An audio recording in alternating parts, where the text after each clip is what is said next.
You to the Elizabeth A. Sackler Center for Feminist Art. The center was formed and created as an exhibition space, of course, is the house now of the great The Dinner Party by Judy Chicago. In addition, we are an education facility, and we're dedicated to feminist art, and we are dedicated to feminist thinking.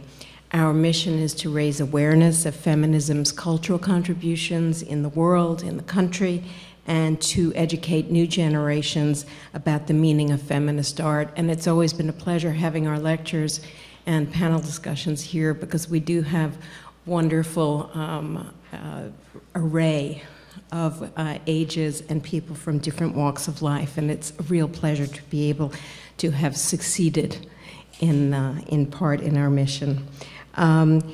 March marks Women's History Month. As most of you probably know, it is also the second anniversary of the center. And we have had, since our opening, a dozen critically acclaimed exhibitions here. There is a wonderful exhibition, which I'm sure that you've had an opportunity to see now, Burning Down the House, Building a Feminist Art Collection. And we've had scores of lectures and panels attended by thousands of people, both here and also by extension in the auditorium on the third floor.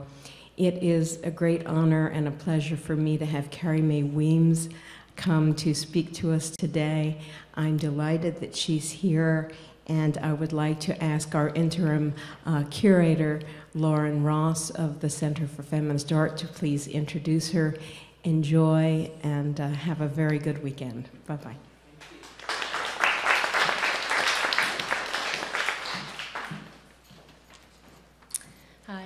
I also want to welcome everyone and thank you for coming here today. And if I could just ask everyone to take a moment to turn off your cell phones or any other devices that might make noise, that would be greatly appreciated. So it is my great pleasure to introduce Carrie Mae Weems today. Since her first solo exhibition 25 years ago, she has had numerous one-person shows at such preeminent institutions as the New Museum of Contemporary Art, the J. Paul Getty Museum, the Cleveland Center of Contemporary Art, the National Museum of Women in the Arts, the Virginia Museum of Fine Arts, and the Williams College Museum of Art. The list goes on and on. Her films have been screened at the Museum of Modern Art, the Miami Art Museum, and the Everson Museum of Art, among others. She is the recipient of numerous awards, including a grant from the Anonymous Was a Woman Foundation, the Skowhegan Medal for Photography, and the Joseph H. Hazen Rome Prize Fellowship at the American Academy in Rome. She holds an MFA from the University of California, San Diego, and a BFA from CalArts, as well as numerous honorary degrees. Additionally, she has served as a visiting professor at colleges and universities across the country, including Harvard, University of Pennsylvania, and Williams College, among others. And her really wonderful 1990 photograph, Untitled Man Smoking Malcolm X, from the acclaimed series Kitchen Table, hangs in the adjacent gallery, and I hope everyone has had a chance to see it. And is included as, in the current exhibition, Burning Down the House, Building a Feminist Art Collection. So please welcome Carrie Mae Weems.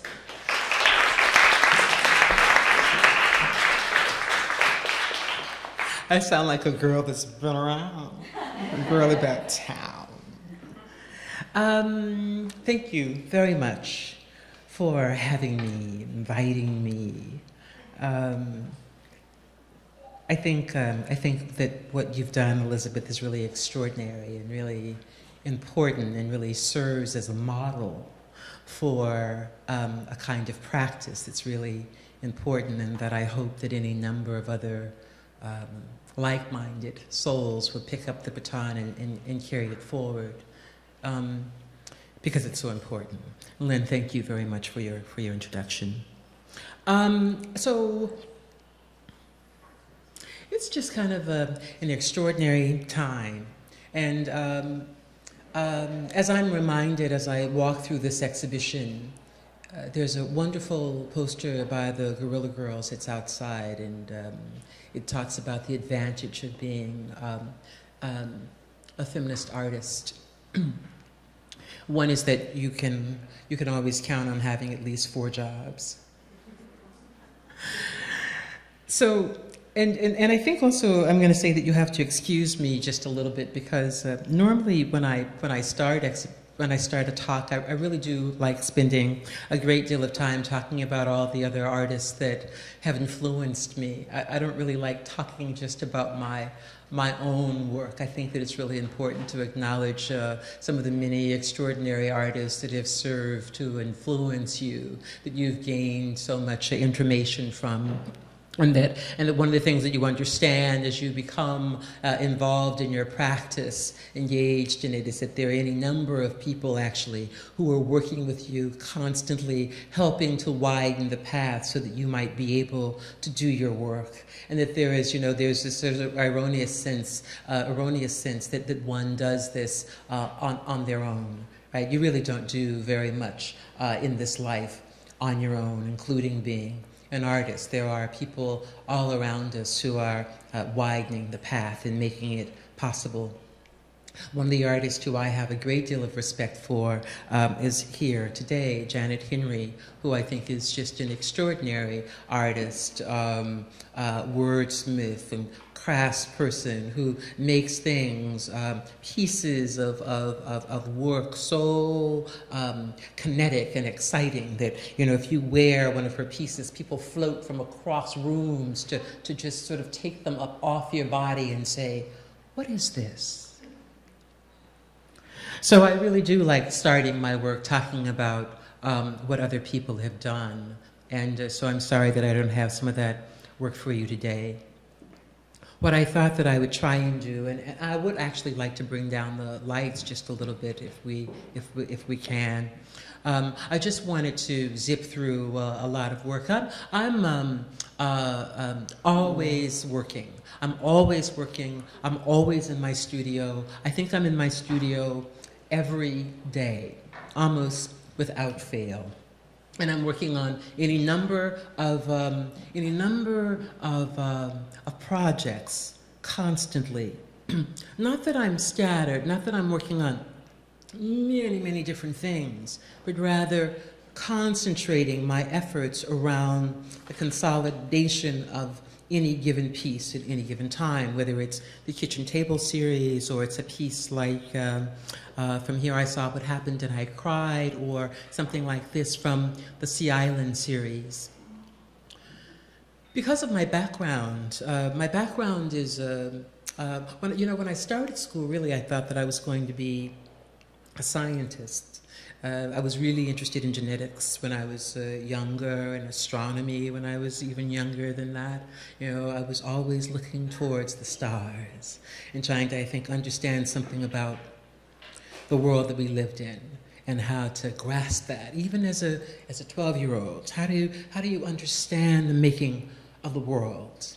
And so I didn't become a scientist, but I was just also very interested in anthropology, and so I finished my degree in whatever I was doing in art at UCSD, and then just as I was about to get out of school, terrified, I might add, right? Terrified from getting out of graduate school, I thought maybe I'll go to graduate school again.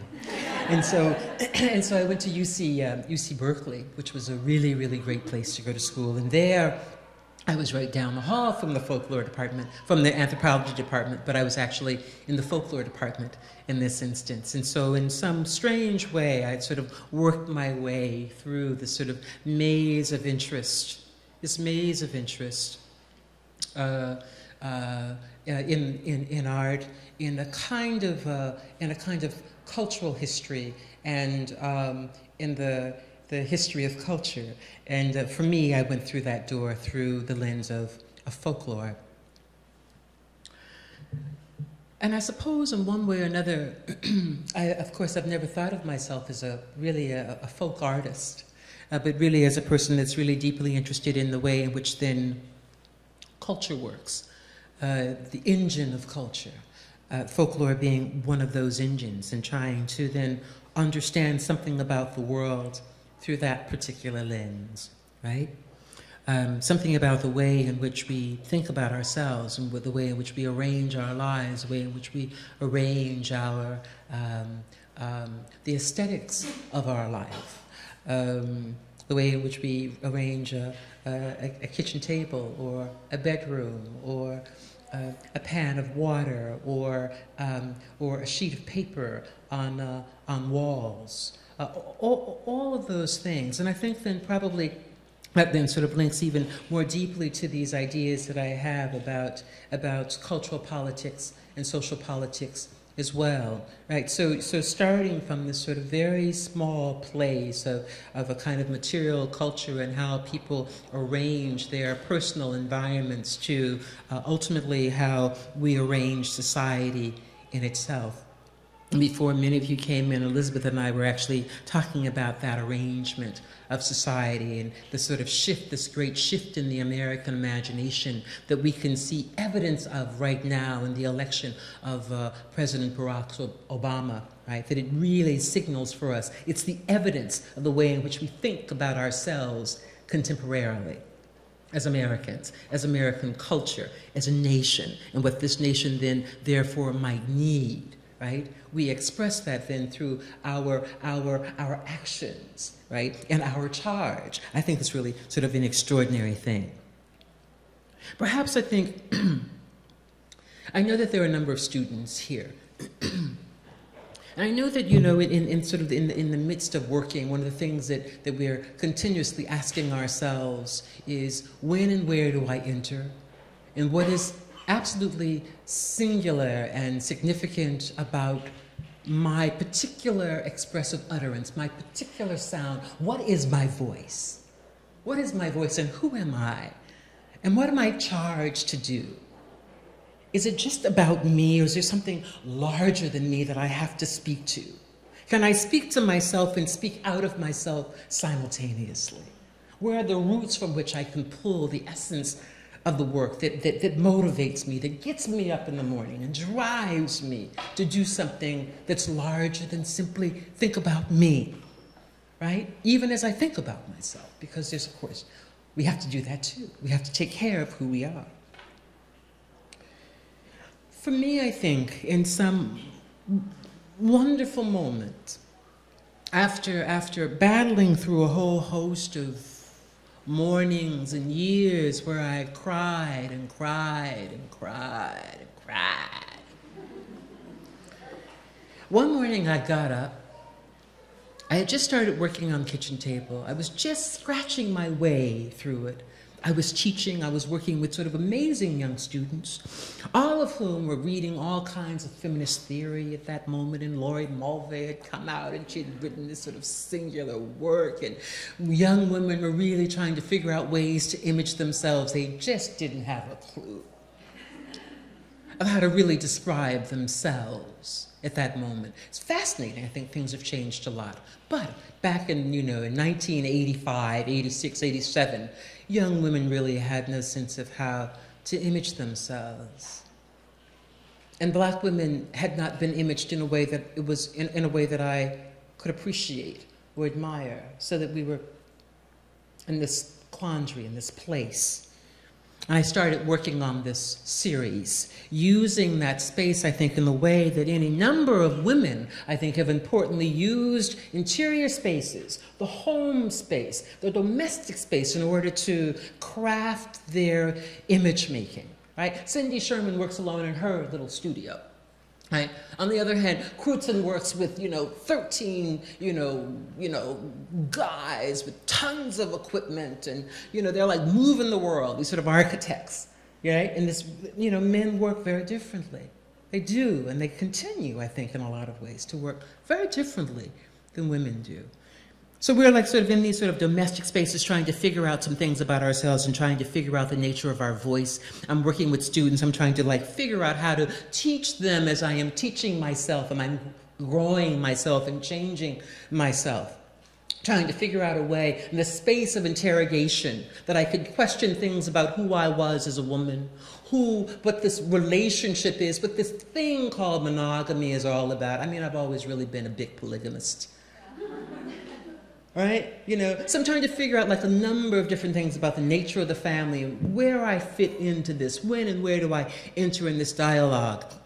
And I started making this work, and then suddenly I realized also that my voice, the texture and the nature of my voice, one morning, after years of crying, changed.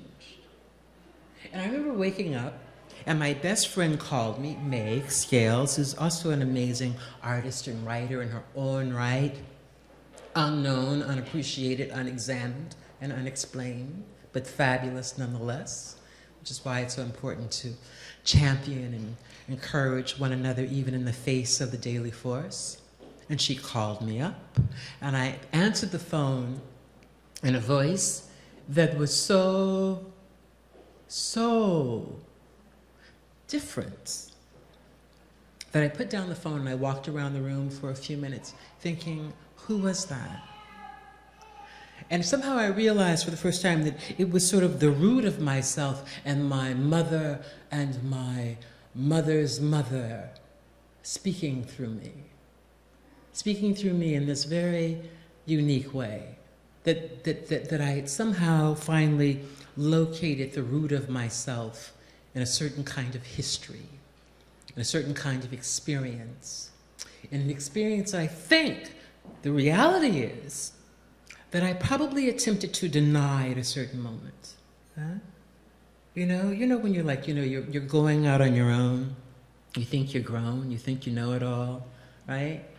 And then you lose the source of yourself. You've crawled way out there on the limb, trying to discover the uniqueness of you, when in actuality the uniqueness of you is really rooted in the roots of where you come from. So Kitchen Table was this sort of wonderful way of, I think, finally for myself, describing for myself what I was doing really as an artist and what I could actually do as an artist, even though I had made a number of pieces before then. These relationships between children, mother, as I always say, I never really liked children that much. I've always had a problem with them. Even though I have one, my daughter hates me. She's like, she's in therapy and so am I. Trying to negotiate that stuff for it, right? So Kitchen Table. Kitchen Table was a wonderful, wonderful project to work on, to really kind of realize and to get through and to find some ways of pushing through and finding a sort of aesthetic vision and a language that I could use that could carry me and sustain me over a long practice. As I said, that it seems to me that in any number of cases, artists are always influencing me to one degree or another. And I think earlier, while I didn't talk about this work, it was called After Manet. Manet being a painter that I think about often because this sort of incredible way in which he painted the groundbreakingness of his work, of his insightfulness. But always, sort of thinking about the way in which I sort of exist on the critical edge of that. Robert Colescott had asked me to make some photographs of him that were also sort of different than what he had really sort of initially expected. And it gave rise to this other kind of work about painting. Standing on shaky ground, I posed myself for a critical study, but was no longer certain of the questions to be asked. It was clear I was not Manet's type. Picasso, who had a way with women, only used me, and Duchamp never even considered me.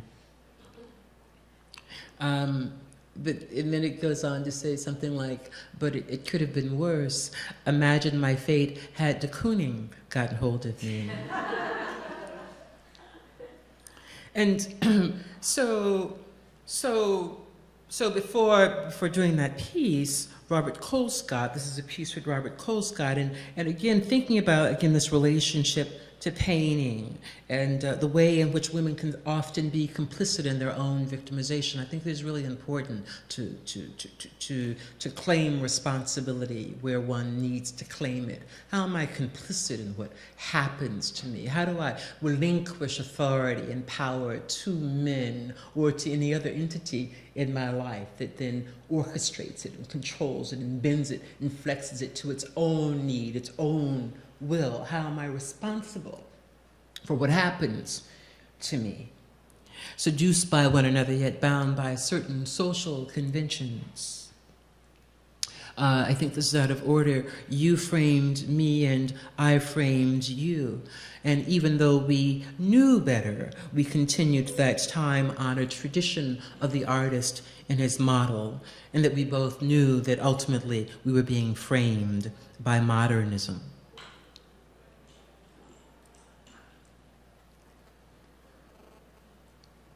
And I won't talk about all of the pieces because there's actually a lot of work here, and we'll be here much longer than any of us wants to be.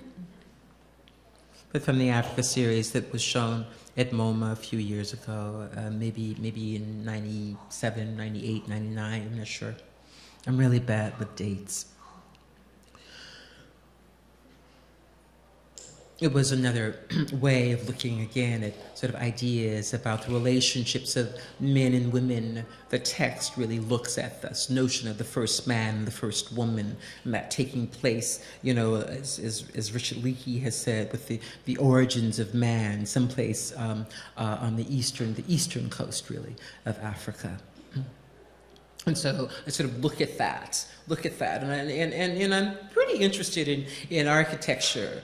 And more interested in architecture than I knew that I was interested in architecture, but a great deal of the work, even starting really with something like the Sea Island series, is really rooted really in the material culture, the architecture of a place, right? The architecture of slave cabins, right? The architecture of plantation houses. I mean, so it's the architecture, that thing that really is the emblem, the expression of power and or not, right, is endemic in the architecture itself.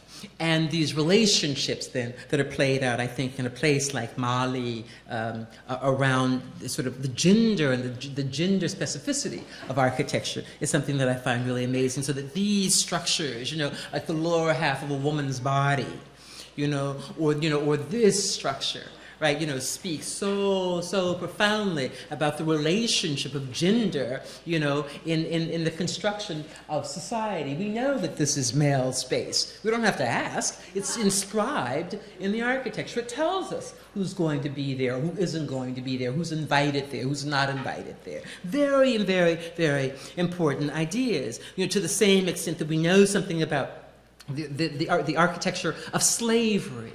Right? The architecture of slavery. So in Africa, not only was I interested in sort of playing out these ideas about about notions of men and women and the way in which architecture sort of inscribed that, but also a deeper relationship between the West, right, and the West Coast of Africa. This sort of development of a whole series of castles along the coast of West Africa that was all set up, a kind of architecture completely set up in order to develop one of the most sophisticated and one of the most brutal trades, that took place in the 18th, 19th century, that of slavery.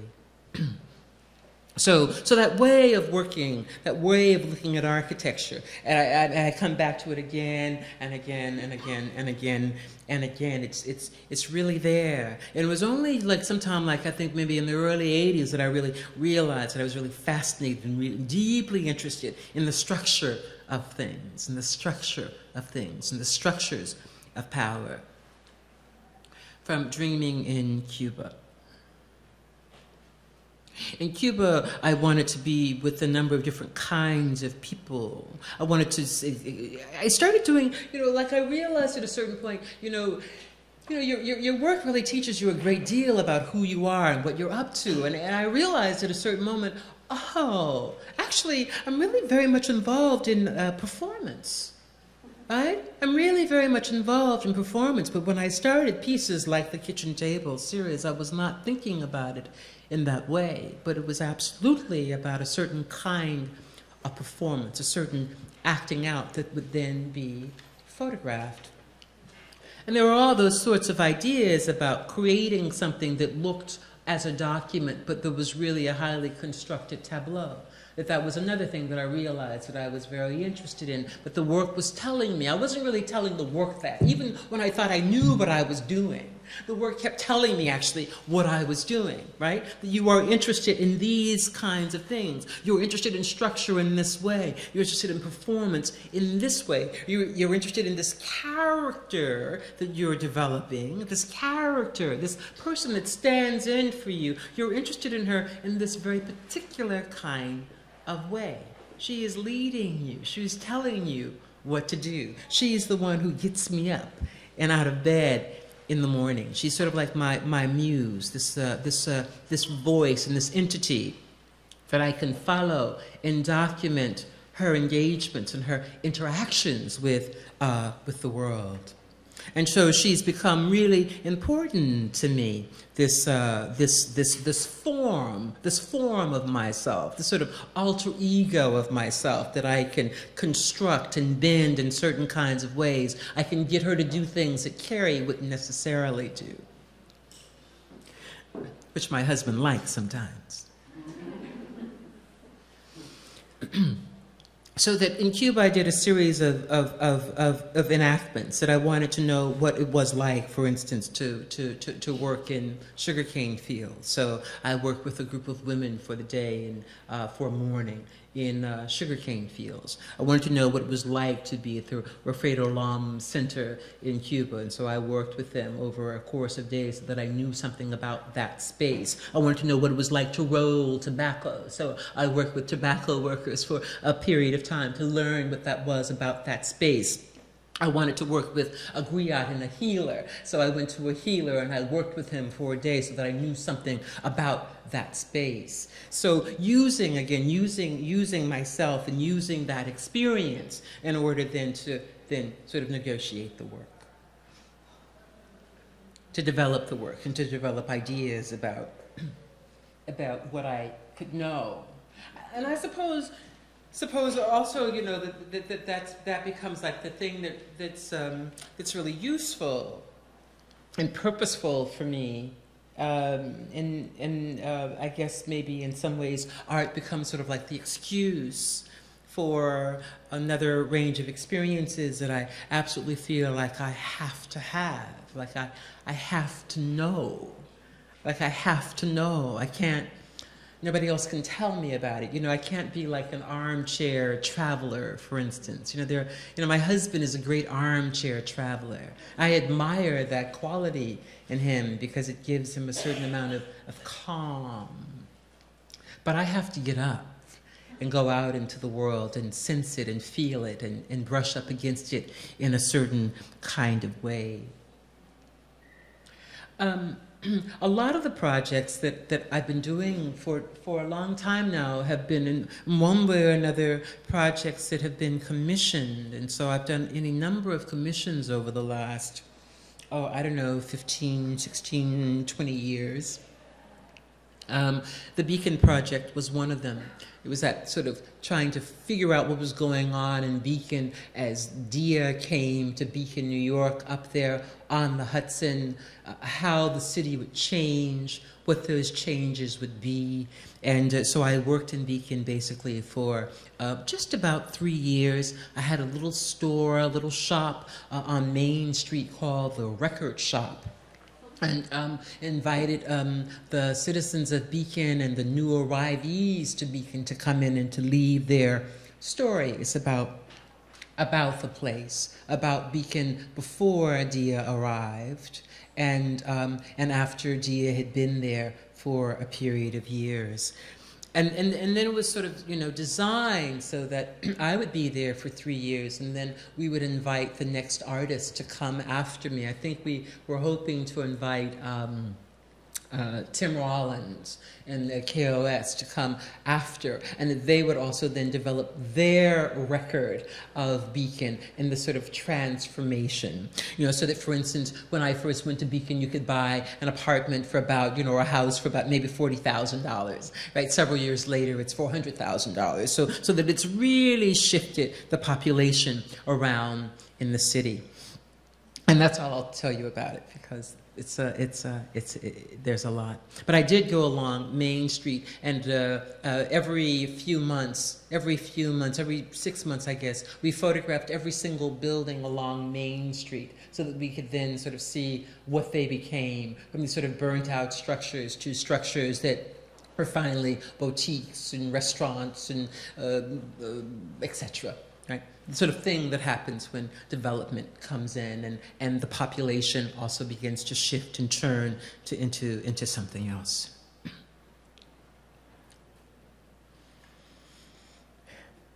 And then this character, again, starts to emerge, coming out of Cuba into New Orleans, where I also worked, and into Beacon. She then sort of starts to function as a kind of witness. Beacon had a number of prisons around it. In fact, it has a number of prisons around it. So that one of the things that you noticed on Sunday was that there were all these people coming to Beacon, but very different. Usually the blacks and Latinos coming to actually visit their family members who might be in prison up in the area, and for the most part, the white citizenry coming to go to Dia. So it was an interesting way of sort of just thinking about the populations and the population shifts that were going on there.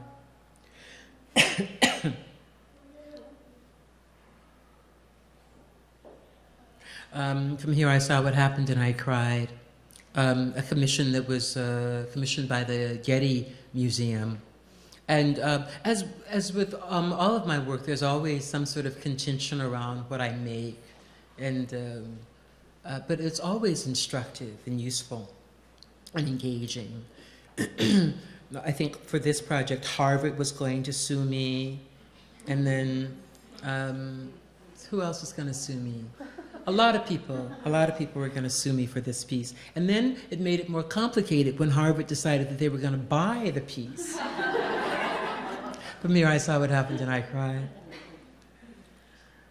And it was a piece that tried to collapse, I think, several histories simultaneously.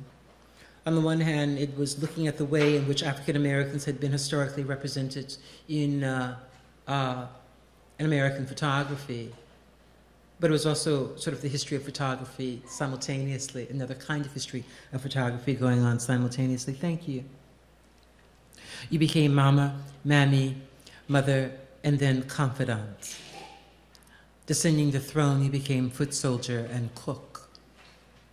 You became house, yard, field, and kitchen. You became Uncle Tom, John, and Clemens Jim. Drivers, writers, and men of letters.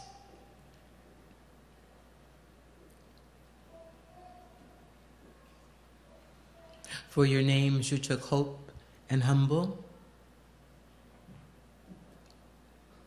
Black and tan, your whip wind of change howled low, blowing itself smack in the middle of Ellington's orchestra. Billy heard it too and cried, strange fruit, tears. Born with a veil, you became root worker, juju mama, hoodoo queen, voodoo doctor. Some said you were the spitting image of evil. You became playmate to the patriarch.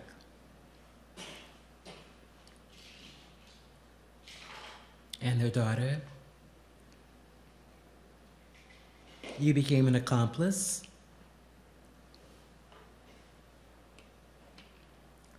The text from God Bless the Child.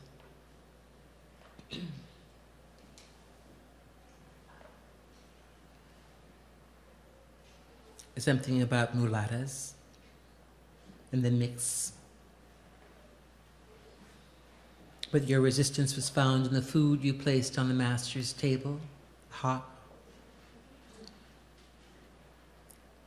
You became the joker's joke. And anything but what you were.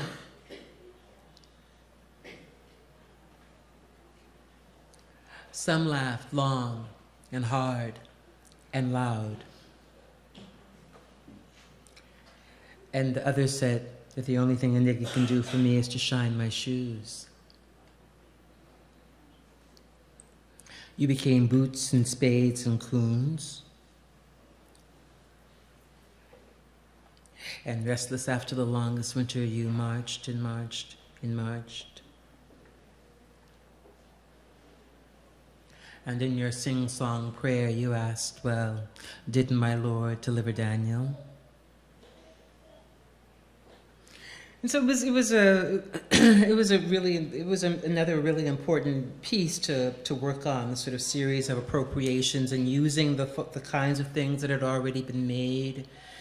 I had a sort of a fascinating conversation with the Robert Frank, who I absolutely adore, and we talked for hours and hours and hours, but he didn't want me to use his piece, and I just couldn't imagine not using it because he'd been so important to American photography that there was no way that I could talk about American photography and not talk about what Robert Frank had done in the Americans. It just didn't make any sense to me, but we did have a great fight. But it was one of the great ones that it's the only thing that I should have ever recorded. It was a really fascinating discussion.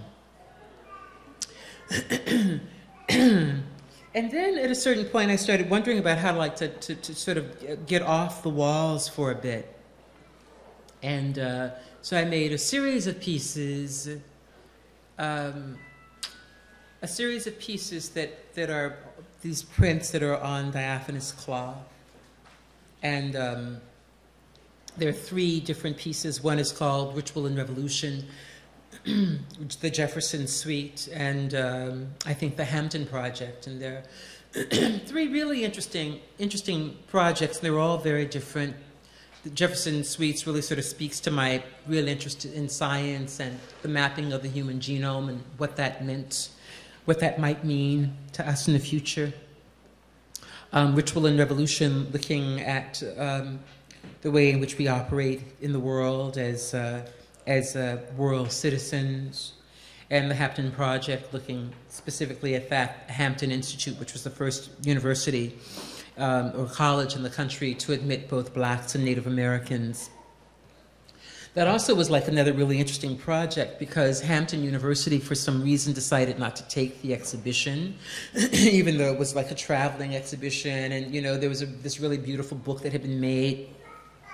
But Hampton had Native Americans buried on its soil, and that became like a huge problem for them. And so they decided not to take the exhibition because they didn't want to bring focus to this issue of having Native American bones on its soil. It was another really interesting problem or question that was raised by the work.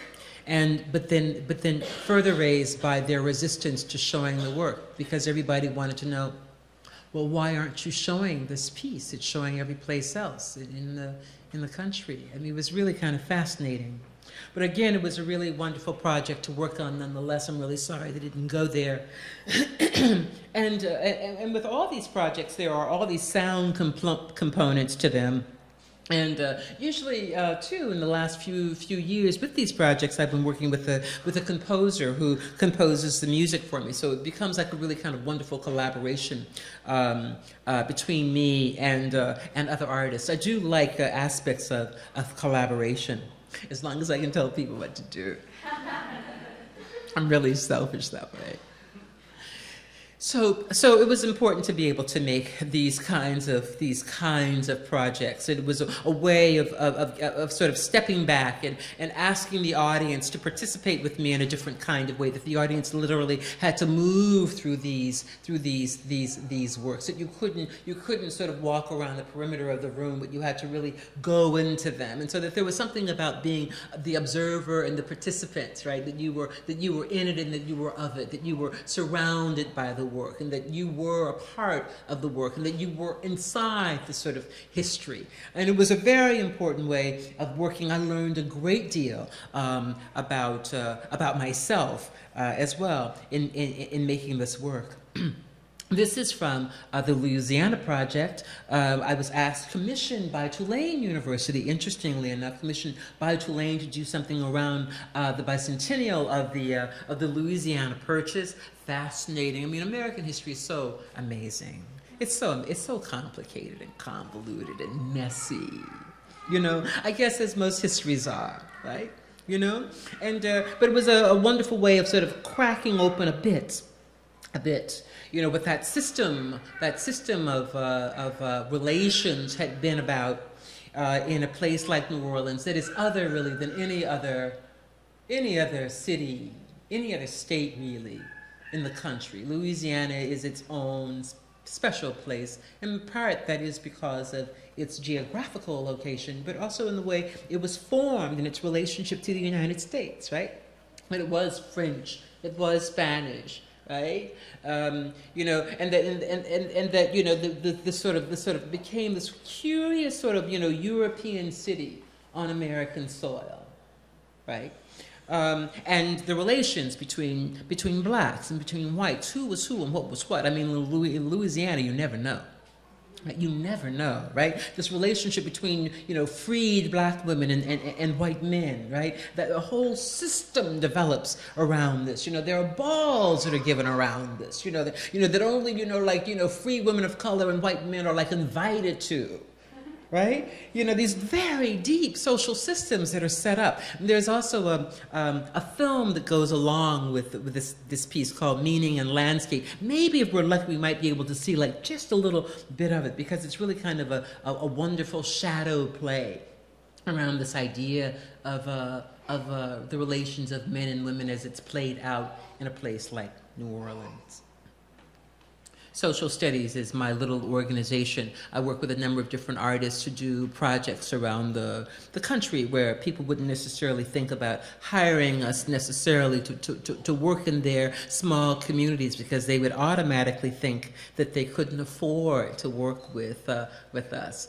Maybe Carrie Marshall might be involved, or Daoud Bey, or Deborah Willis, Lonnie Graham, myself, doing projects that we think are really important for smaller communities that need what we have to offer as artists and as social activists.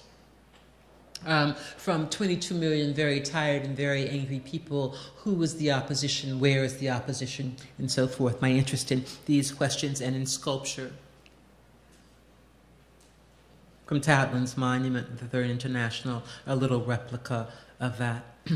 Malevich's and Elazinski's sort of incredible work, constructivist work, sort of thinking about that work, that it occurred to me at a certain moment that constructivism, those paintings by Malevich, that they were based on semaphore, on the language of semaphore used out on the high seas, right? That you could construct a language by appropriating something that already existed, right? So there was a whole system.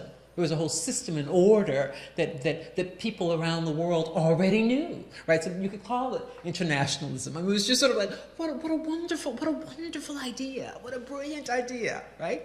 Even though it was coming out of, ultimately, the high seas and, men at war, right? The maritimers, fishermen, too. So these kinds of works, things on cloth. When, where, how, and thinking also, again, for, you younger students that are there, and even for the older ones, I'm always reusing my work, reappropriating my own work, that it occurs in many different places, that I'm developing my own archive of work. right? You know, that you make it, and then you use it again, right? You know, because another context comes up for it to be used, and that a part of our responsibility, I think, is to nurture the work and to give the work real life. If it doesn't work over there, make it work over here, you know, or allow it to work in simultaneous places. And this idea that somehow we're geniuses and that we're supposed to always sort of be spewing out something that's new and different and radical, and I think is sort of beside the point. It doesn't really speak, I think, to what we actually do as artists. The museum project. Who's in, who's out? Who's in, who's out? Who's in, who's out? So I started standing in front of museums, right? So this little woman then is, you know, sort of, again, she's like my witness. She's my witness. You know, I go to all these sort of amazing places and I realize that there are, you know, very few women and certainly very few people of color represented in any of them. Even though we're all doing better, there's still, you know, there's pretty poor representation, generally speaking. Bilbao. Just bearing witness, allowing the audience to sort of come along with me, to stand behind me, to stand with me in order to bear witness to.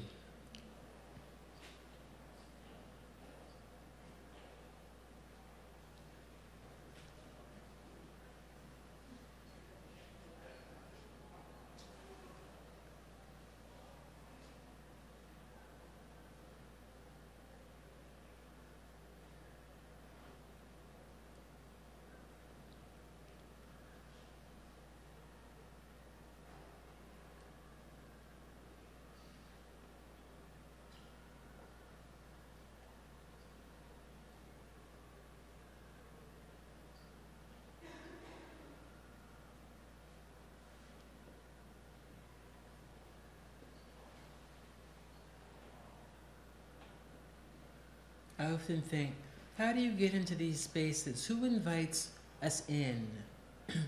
You know, what are the powers and the authorities in museums that tell us that, that this has very little value and that this is of extraordinary value? What is that system? How does that system work? How does, you know, why does it nurture certain kinds of artists from certain kinds of places, from certain pasts and positions and histories and classes? How does that work, actually? I'm really interested in how it works, and in some way I'm trying to use my little body to stand in for all that's somehow left out, that is absolutely devalued, that has no substantial worth, and so can therefore be, for the most part, dismissed. So these are large prints. They're very large prints, and then at the bottom they'll have like little pieces of information. It's an image text piece, little pieces of information about the museum, about its holdings, about who's in the collection, about the number of Native Americans, African Americans, people of color that are in the collections, women that are in the collections, and so forth. Just that sort of very simple statistical information, not unlike what the Guerrilla Girls did 20 years ago. Still useful, worthy, necessary information, because it really speaks to how we value ultimately the culture at large and cultural production, right? You know? So if we don't value you as a people, then we don't value what you produce, right? And I think that it's absolutely important to keep pushing that, challenging that, and questioning that authority, that that's what our responsibility is to ourselves, white or black, right? In fact, I think that white folks are the ones that really should be pushing it, right? Because you know what's really left out. You know, it becomes your responsibility, not just my responsibility, right? You know, or maybe I should say it plurally, that it becomes our responsibility. But this idea, I mean, for instance, Barack Obama is not in the White House because black folks voted for him, right? I mean, he's really in the White House because white folks voted for him, right? You know, signaling that America needed to change, that it had to change. And I think that that question and the issues that that raises, I think, are really fascinating. But I think, nonetheless, we have to start asking the same kinds of questions systematically across the culture. I mean, it is absolutely amazing to me that I turn on my television set and that there is no decent representation of an African American woman on any goddamn show out there. It's like amazing to me, right? Maybe now that we actually have a, quote, first lady who is African American, maybe this alone will help spur some change. Right? For instance, there's a new blog all about how Michelle dresses. Do you know what I'm saying? And so that there's like a kind of commerce. There's a commerce that's related to the image, right? Which means that, you know, historically speaking, there's a sense that there was no commerce to the image of an engaged, interesting, beautiful, intelligent African American woman or Native American woman, or, for the most part, Asian American woman. Here and there, tiny little glimpses, here and there, but nothing sustained in any kind of way. That is a responsibility, I think, that, you know, that's a situation that needs to change. Media drives everything. It's really phenomenal stuff, and it's powerful. It's a powerful tool. It's not to be taken lightly. We spend most of our time in front of, like, a TV set and negotiating media. So this girl, she keeps pushing me around, moving me around the world. A few years ago, I was in Rome. I had the Rome Prize, and again started really pushing towards this idea of this sort of relationship of this body to structures of power. Through structures of power, and there was no better place really to sort of look at structures of power than in Rome, the city of Rome, right? To sort of stand in front of that sort of tremendous architecture and to make my way through that and to stand in front of that, to question that, for me was absolutely important, even when I think that the work is also very poetic in its way.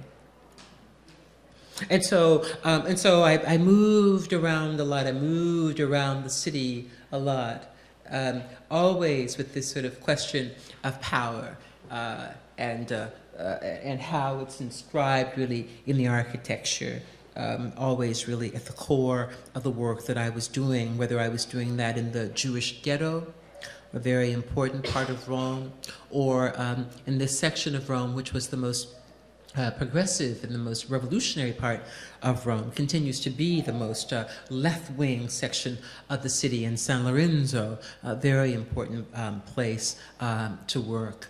And thinking about people like Fellini, who had also worked along that line. I did a film while I was there also. Or, you know, going into that area of fascist Rome, where Mussolini had sort of laid out his plan for the city. You know, fascist Rome. We don't usually see fascist Rome so much in architecture. We're used to seeing you know, the sort of noble Rome, the Vatican, the Colosseum, and all of that. But, you know, not the Palazzo di Congress, right? You know, that sort of very, you know, a kind of architecture. You know, Mussolini and Hitler thought, you know, they wanted to hear people walking for miles to get to them, right? You know, and I want them to be trembling by the time they get to my desk.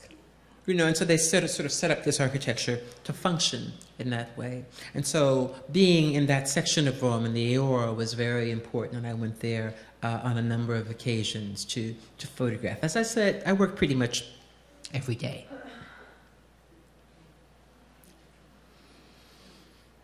And then in Cinecittà, where I made a film, and I don't know if we'll have a chance to see any of them or not. I think we'll look at some snippets, if you don't mind. It'll be up to you. Some snippets of dreaming Italian dreams.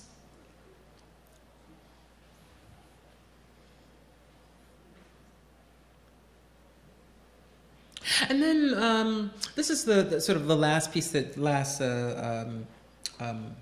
slides that I'll show you. I started making a series of slides that are sort of, I guess they're really reenactments of historical events that I think in some way or another gave rise to this contemporary moment that we happen to be living in. And I wanted to look at things that started really with the dropping of the atom bomb, and based on other historical photographs, assassinations, the assassination of Martin and of Malcolm and of the Kennedys and of the Kent State students and all of that stuff, all of that sort of horrible stuff that really gave rise to this moment, and that so many people really had to give their lives really for us to be in this particular historical moment now in the United States. All of this happened pretty much 40 years ago, and so it took 40 years for all of this to settle with us, so that we could actually make something of all those lives that were given for our freedom. Again, these ideas of constructing artifice, of being really aware, very much like the Kitchen Table series, right? Very aware of how things are constructed. That you're looking at artifice, that that you're looking at something that was made for the camera, that you can see the circular track that's built for the moving camera to move around, that things are put and placed on a pedestal, right? This high artifice, these ideas about the construction of the picture being as important as what's going on in the picture, and yet hoping that the viewer rides along with me to enough to get to the emotion of the moment that hopefully I'm attempting to speak to. The assassination of Bhutto.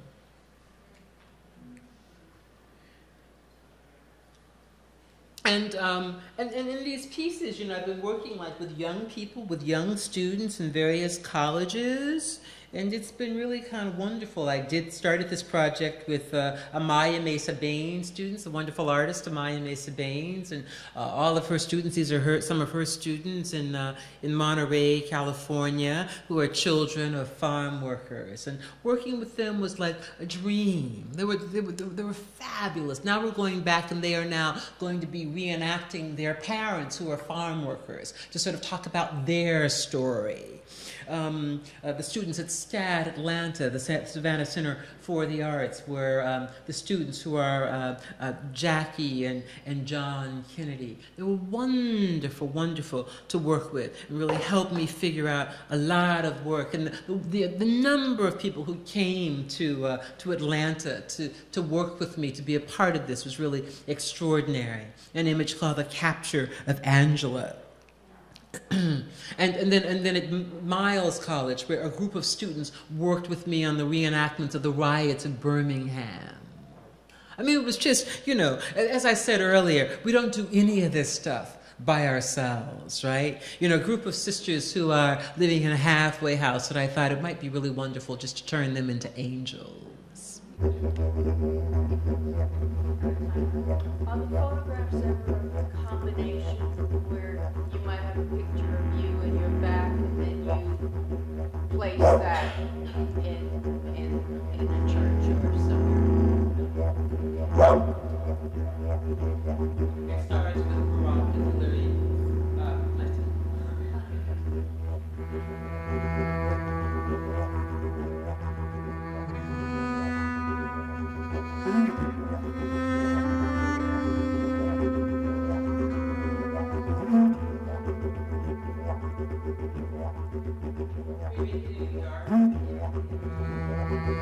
This is a story within a story.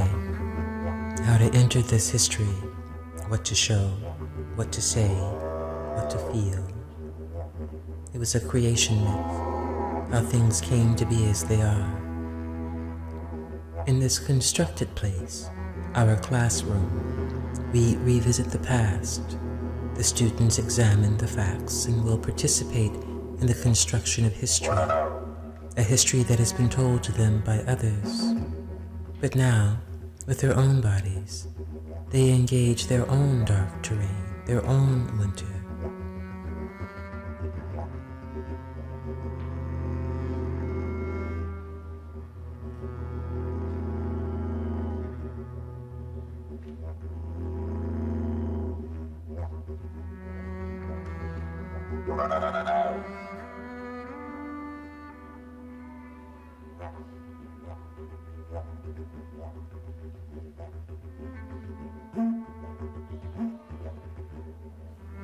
Some of the children are young, learning about civil rights, human rights, for the first time. A teacher will guide them through lessons. For many of them, the day will be long and hard, and for others, painful. Some things will be difficult for them to see. Snow is falling. The students are attentive, curious, anxious. They know that the day will not be a normal day, will not be child's play. They will see things meant for older eyes, but they need to know. There are now schools for suicide bombers. Lawlessness is everywhere. Corruption rampant.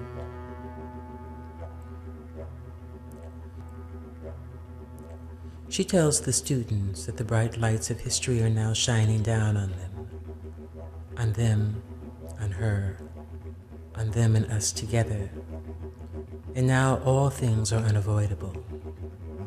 Perhaps in shame we'll turn away, but the crime remains.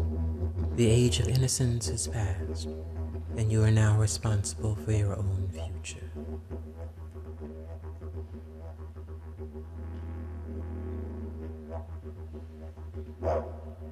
How we got to this point is still one of the great questions of the 20th century, and yet no viable answer seems to be forthcoming. We simply know that something extraordinary happened in 1968. And what happened, how it happened, has changed everything. Earlier, in the 1940s, a startling thing happened. A bomb more powerful than life itself was dropped on Japan, Hiroshima, Nagasaki. And we knew that the world was now completely ours to destroy, and if left in the wrong hands, would be destroyed. Life gone in a moment, in the flash, in the blink of an eye.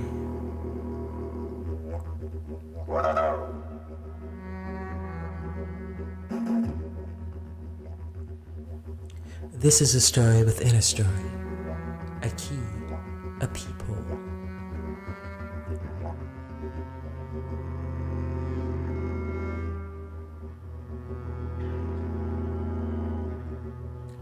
The teacher tells the students that when she was young, maybe 13, when it all started.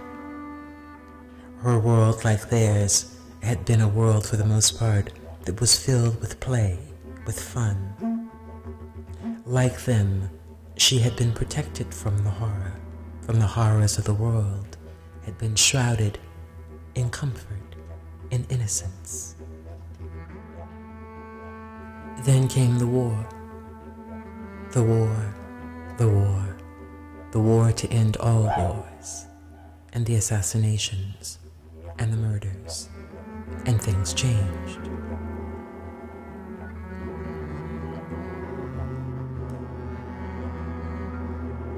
There were protests, marches, demonstrations, riots. Here and there, everywhere, there were murders of the famous and the not-so-famous. Hundreds, thousands, millions of unknowns.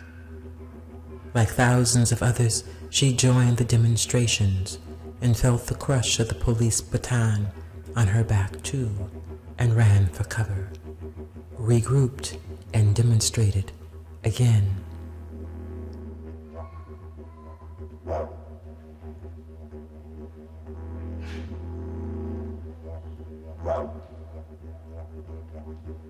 Once upon a time you could not vote. You could not enter a store.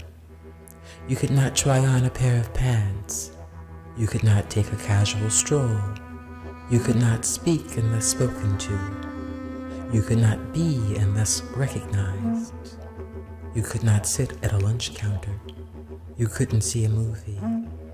You could not. If you were black, maybe that was a good place to start, to begin. Though it might be hard for students to understand, to believe, but perhaps that was a good place to start the tale, if you were black.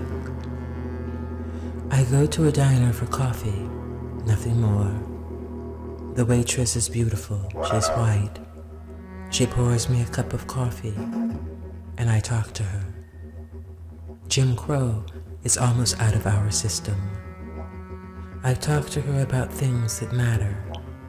She knew some of these things, but not everything.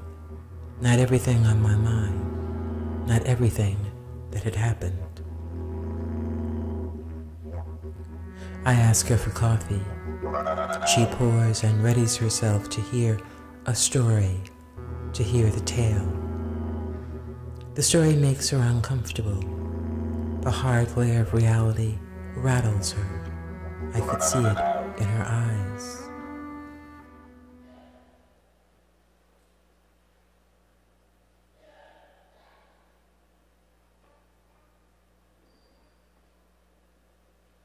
A woman stands in the thaw of winter, the beginning of spring, reflecting, considering, imagining, contemplating the past, imagining the future. With one step, she could be in the future in an instant, or in the past, or in the moment, the now. But to get to now, to this moment, she needs to look back over the landscape of memory. Lost in memory, the woman faces history, a history with the story that has been told 1,000 times before.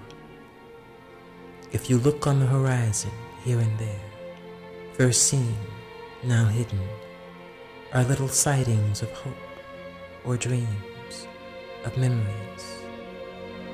If you look closely, through the corridors of time, even within the horror, one could see the fluttering wings of doves, wings like time, batting out beats of hope. Hope was the thing missed, the thing hoped for. You could almost taste it, but it was just out of reach, just above your head.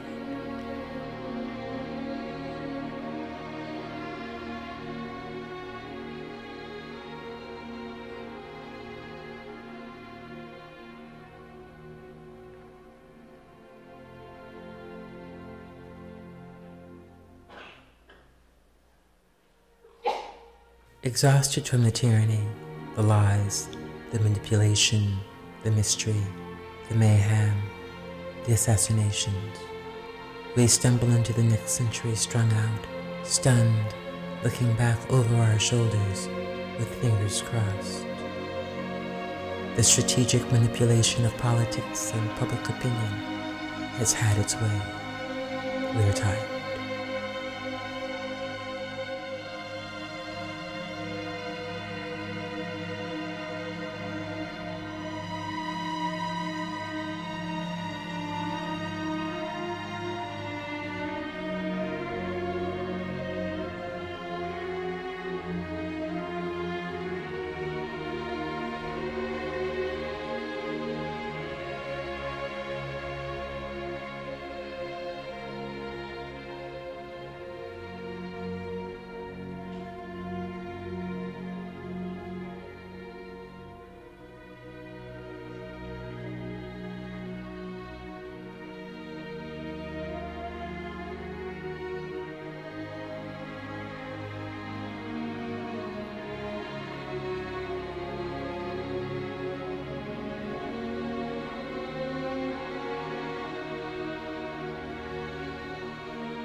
There is the murder of Medgar Evers.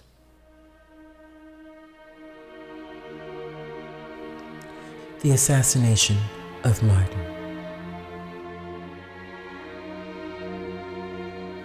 The assassination of Gandhi. The public assassination of John Kennedy. The assassination and murder of innocent students.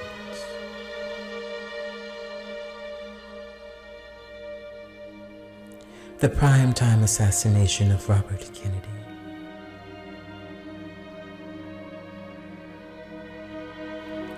The assassination of Che Guevara.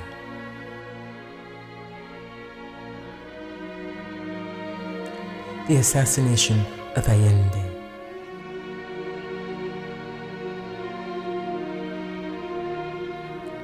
The assassination of Patrice Lumumba.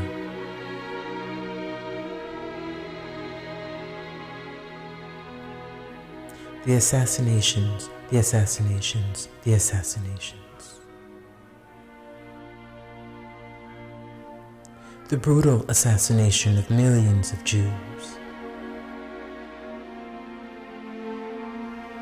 Jews gassed for the size of their nose, the bent of an ear.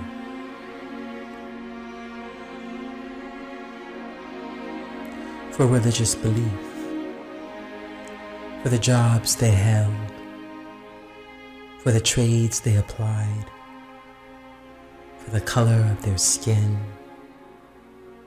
the texture of their hair, the place of origins.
It's 2008, the year Clinton and Obama are running for the presidency of the United States.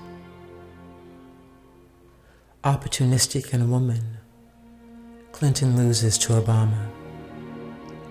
Stunned by the upset, she stalls for time. Surely a mistake has been made. Perhaps a recount will be necessary. Something, anything, that proves that she'd won, and won by a large margin. After a time, she concedes, accepts the hand of fate, and gets behind the man. Some Republicans do the same, believing the strategy key to rebuilding the Republican Party. She wonders about this kind of power backing an unknown, an unexamined, a man who appears almost from out of the void. She gathers her friends about her, and she asks the question, is it absolute power resolving itself to the changing landscape, the changing demographics, or a new face on an old game? The politics, the circus, the power, the cool, the distant, the ability to bide one's time. Is it proof that the sun is setting on the empire, she asked. Evidence that the president is a mere figurehead. Evidence that America is changing. Evidence of conspiracy. Evidence of acquiescence. Evidence that the popular vote doesn't matter. Evidence of backdoor politics. Evidence of a proper education. Evidence of the declining significance of race. Evidence that a change has come. Evidence that democracy was winning. Evidence that tyranny was winning.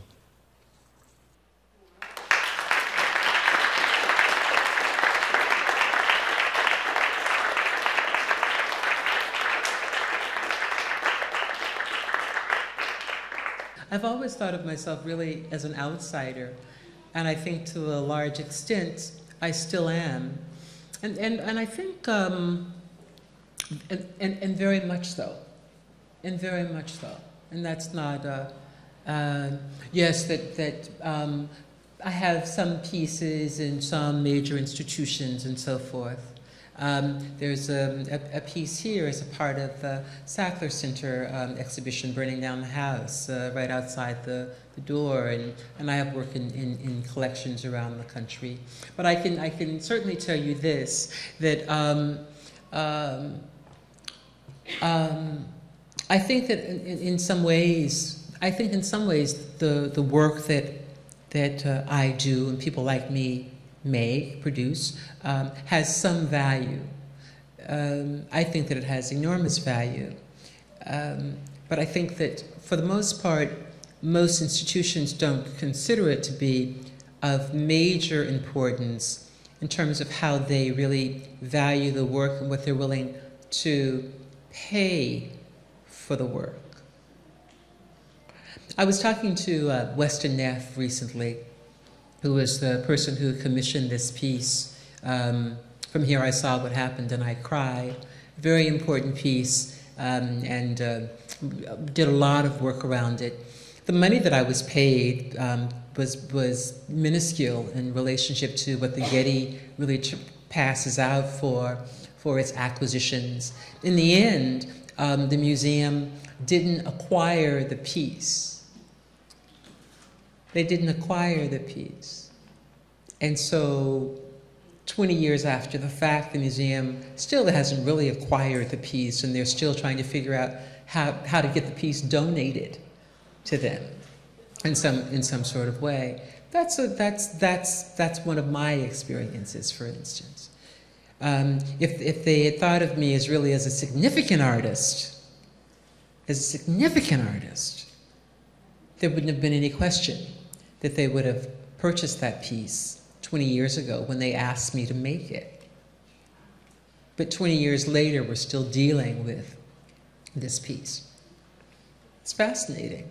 So there's and there are many other questions, I think, that are really raised, that can be raised about how museums operate. But I do know, one other thing, and that is I sort of think of myself in some ways, which is the reason that usually I start my exhibitions talking about, or slide presentations talking about other artists, is because I think it's so important for us to be always mindful of who's producing what, how many times around, where, and encouraging students to write their work, to do their doctorates, to do their MFAs around these other really important artists, because in part that also really matters, because ultimately MFA students in art history and so forth will become museum practitioners.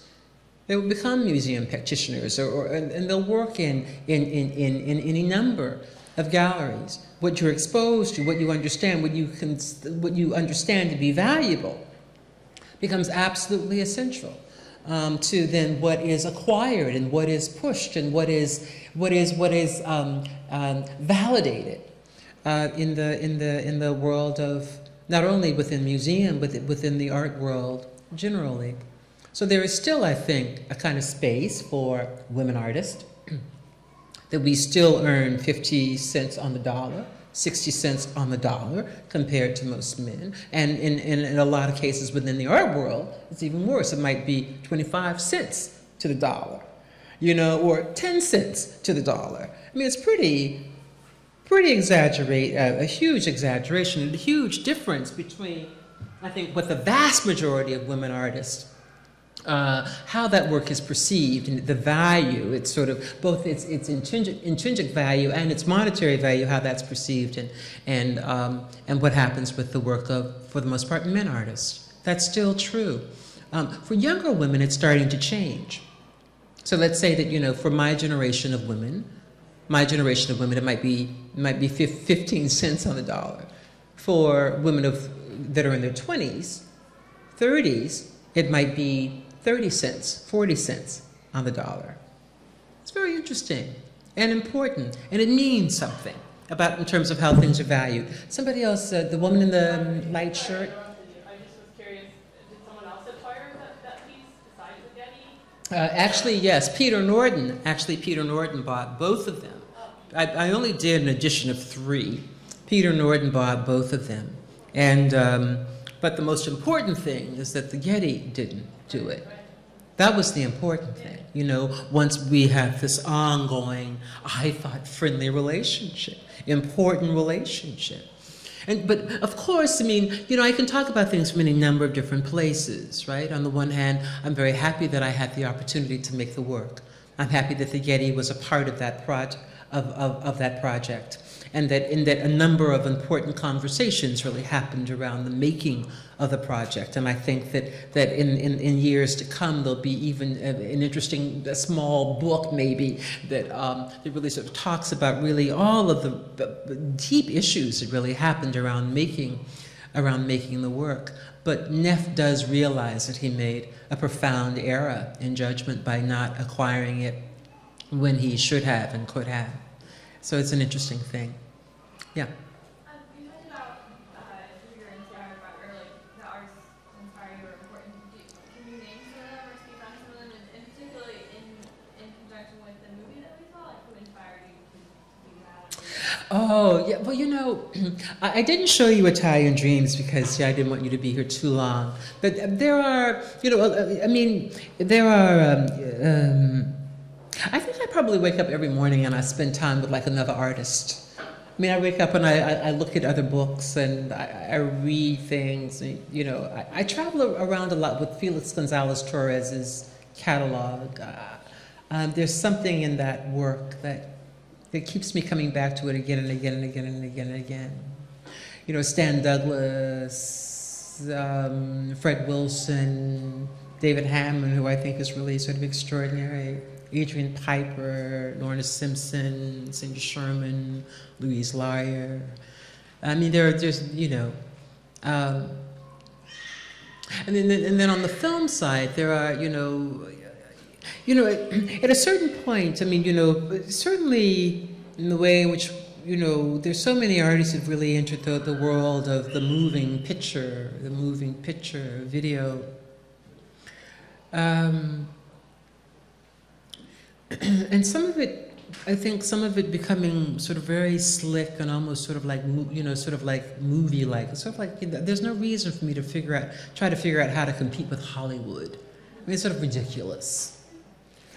You know, so I thought that the way in which, for instance, Lars von Trier's works, the sort of, you know, where everything is revealed, has been a wonderful influence.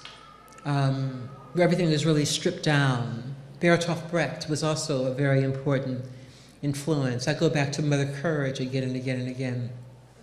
That sort of, you know, German expressionist way of working, where, you know, things are very dark, but also light is intensely focused. You know, that it's not a romanticized way of looking at the world. It's a very sort of hard way of looking at the world. That idea has been really useful for me. And then Fellini, of course, has also been very, very important. Fellini and Pasolini, those guys. And that work really becomes more evident in a piece like Italian Dreams. Bergman is also really important, and his importance can be really seen in earlier work that I did called In Love and in Trouble. And so I don't really show the films that often, and they're sort of, you know, especially when you're sort of doing two things simultaneously. I mean, you know, photography is sort of one track, and film is, you know, they're related, but they're very, very, very different worlds altogether. But those have been some of the influences and some of the people that I tussle with and dream about and think about often in terms of production. And you've had your hand up for a while.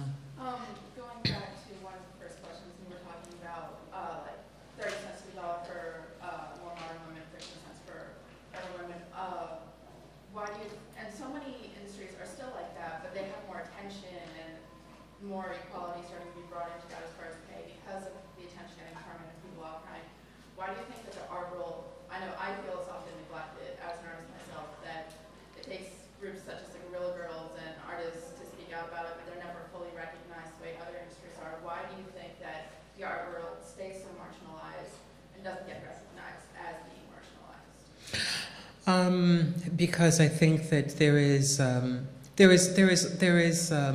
not very much resistance that takes place in the art world, is there? Right? I mean, there's not like a lot of upheaval in the art world. There's a lot of acquiescence. And there's a lot of sense that as artists, we're supposed to accept. We should be grateful at any moment when anybody offers us anything, whether they offer us a show, or they offer us a little bit of money, or they offer us, right? That we should be grateful, right? And I think that we should be demonstrating. I think that we should be in the streets demonstrating. WAC was in the streets demonstrating. And part of, you know, why we have this center was really because of early organizations. Judy Chicago, I mean, they were, you know, Lucy Lepard, I mean, Susan Lacey.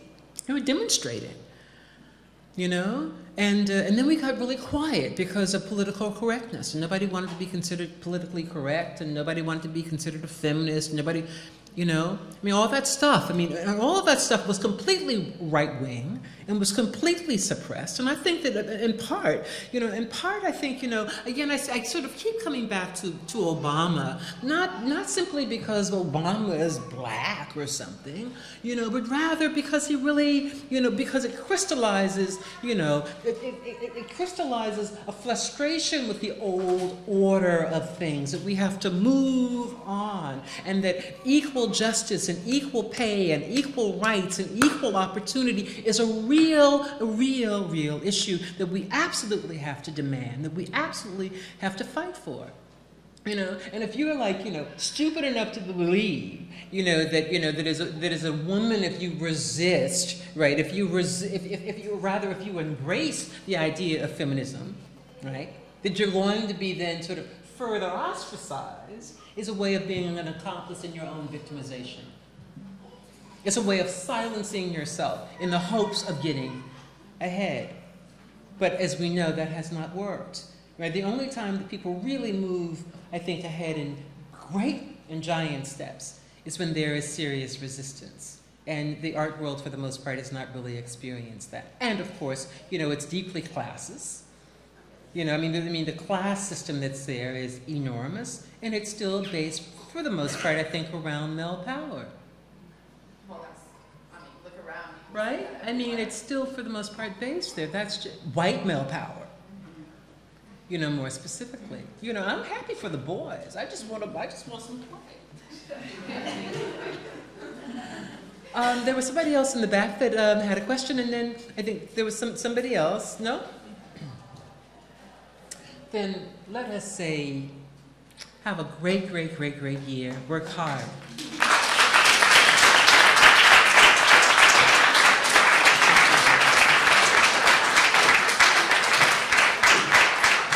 So thank you all for being here. I just wanted to thank Carrie Mae Weems again, and yes.